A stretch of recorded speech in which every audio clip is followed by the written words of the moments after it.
Good afternoon, everybody. Rita Harper here. Just popping in to say hello, see how everybody's doing. I hope you're all staying safe and staying isolated. I know this is a very difficult time, especially with the approach of Passover and Easter. We're not going to be able to celebrate in the normal way that we would normally do. I've been getting a lot of questions from people, and the question is, are people still selling and buying property? And the answer to that is yes and no. And I'll discuss that in a minute.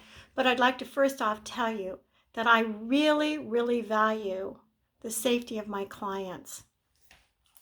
And I just want to also let you know that because of that, I am associated with Coldwell Banker.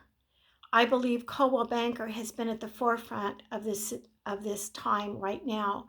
They've been able to supply their agents with many tools and a lot of education in order to kind of swim upstream during this time. Okay, and it's for the good and safety of everyone, including the agents and the clients. Now, are people still buying and selling property? Yes, some are. Some are still listing property because they have to or they want to at this point. Some are pulling their homes off the market and withdrawing them until the isolation time is lifted. Now, what are we doing if a seller wants to sell? Let me explain to you that we have a lot of things in place. First off, everything is done virtually today. We would have a photographer come in and do the photos and do a virtual tour of the property, naturally without the seller or anyone else being present in the property at that time.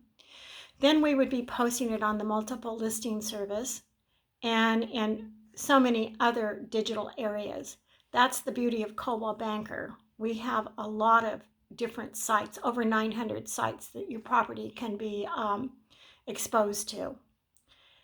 Then what I'd like to tell you as a listing agent, I would not be putting a lockbox on your home because I just don't think that that's the safe thing to do, especially since most of my listings are in a 55 plus community. We're not allowed to have brochures inside or outside. Like I said before, everything is done digitally.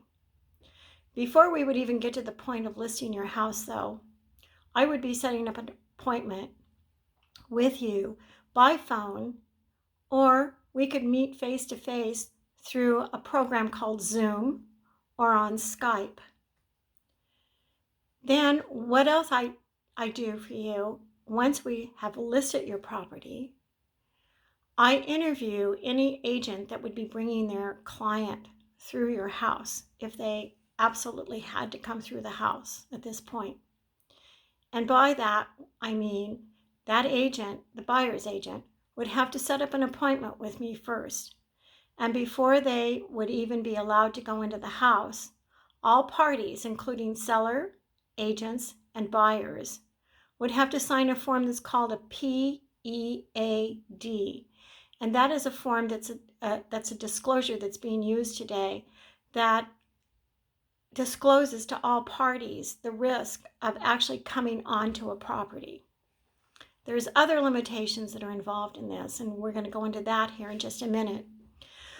But I would meet the agent at the property once that was done, and I would also have to have been in receipt of a proof of funds from that buyer and also a letter of approval from their lender. We want to make sure that these buyers are not just looky-loos, passing the time. Once the buyer's agent set the appointment, I would meet them at the property and I would make sure that all doors and lights are turned on. And before entering the property, I would naturally be wearing protective booties, a face mask, and gloves.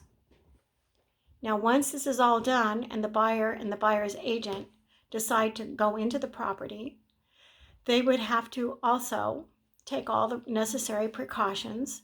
They would have to don their booties, their face mask, and their gloves. And they would be made to know that they're not allowed to touch any surfaces. And they still have to maintain a 6-foot distance. This is why there's a limitation on how many people could even possibly be in the home.